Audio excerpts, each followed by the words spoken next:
Ang lakas ng ulan ngayon, kaya magluluto ako ng sinigang. Ang sinigang ay sabaw na may balanse sa lasa ng asim at linamnam. Para sa linamnam, meron tayong hipon at liempo. Para sa pampaasim, meron tayong sampalok, batuan, kamyas. Ilagay natin to lahat, tapos tignan natin kung anong klaseng asim yung ibibigay nila.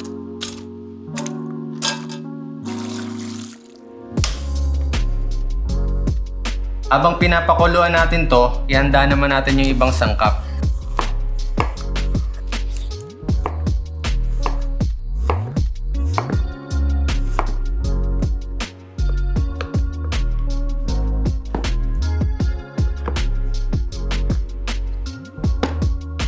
Handa na yung mga sangkap, durugin natin yung mga prutas tapos tikman natin yung sabaw.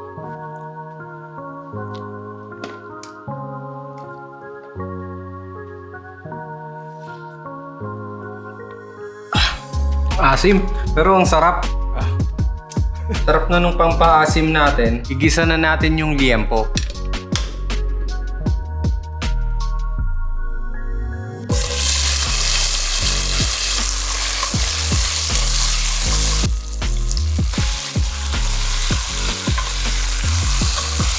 Para mas malinamnam, lagyan natin ng patis.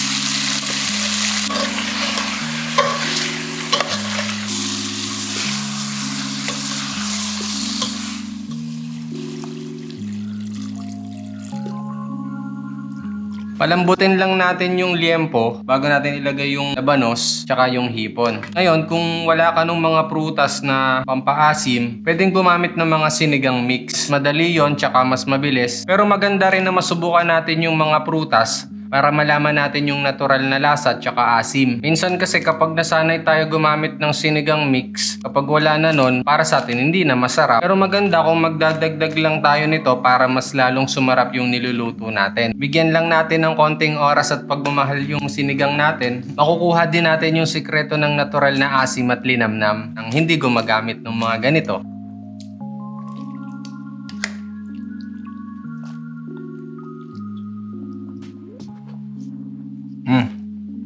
Lagay na natin yung pampaasim. Sa dulo ko nilagay yung pampaasim kasi mawawala yung asim niya kapag maaga mo siya nilagay. Yan.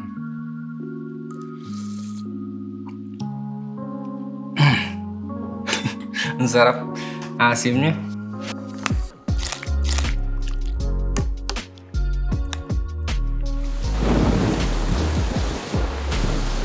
Ang bilis lang maluto ng hipon.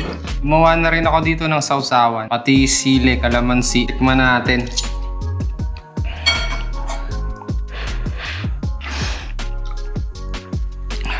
Asim. Pero ang sarap talaga. Lambot. Sobrang lambot niya. Malinamnam yung sabaw dahil dun sa balat ng hipon. Tsaka dito sa karne.